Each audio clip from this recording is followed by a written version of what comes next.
தமிழ்நாட்டில் மக்களவை தேர்தலுக்கான பரப்புரை களம் சூடுபிடித்திருக்கக்கூடிய நிலையில் வாக்காளர்களை கவர வித்தியாசமான முறையில் வேட்பாளர்கள் பிரச்சாரம் மேற்கொண்டு வருகின்றனர். அதனை இந்த தொகுப்பில் பார்க்கலாம்.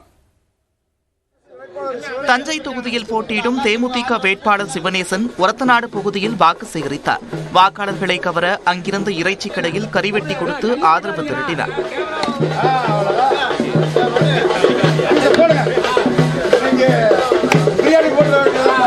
தேசிய ஜனநாயக கூட்டணி சார்பில் மயிலாடுதுறை தொகுதியில் களம் காணும் பாமக வேட்பாளர் மாக ஸ்டாலின் பொறையாற்றில் காய்கறி விற்பனை செய்து வாக்காளர்களின் கவனத்தை ஈர்த்தார்.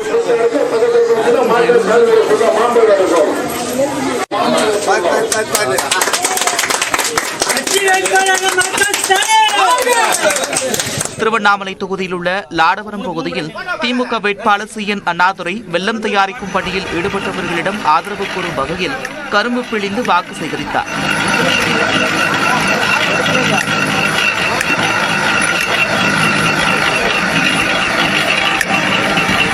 திருப்பூர் தொகுதியில் களமிறங்கியுள்ள பாஜக வேட்பாளர் AP முருகானந்தம் விவசாயி ஒருவரிடம் ஆதரவு பெறும் வகையில் வயலில் உழவு செய்தார். மாடுகள் வேகமாக சென்றதால் சற்று நிலை தடுமாறினார்.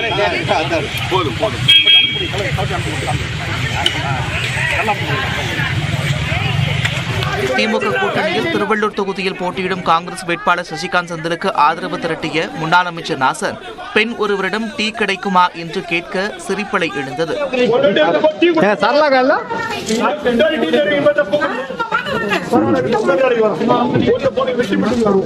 அரக்கோணம் தொகுதி அதிமுக வேட்பாளர் AL விஜயன் திருத்தணியில் இளைஞர்களுடன் கைப்பந்து விளையாடி வாக்கு சேகரிப்பில் ஈடுபட்டார்.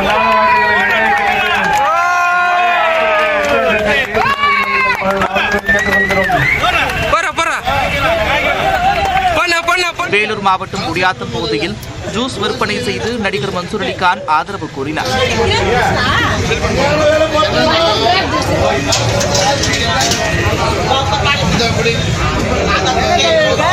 கோவை மாவட்டம் ஆனைக்கட்டியில் பழங்குடியின மக்களுடன் நடனமாடி அதிமுக வேட்பாளர் சிங்கை ராமச்சந்திரன் பரப்புரை மேற்கொண்டார்.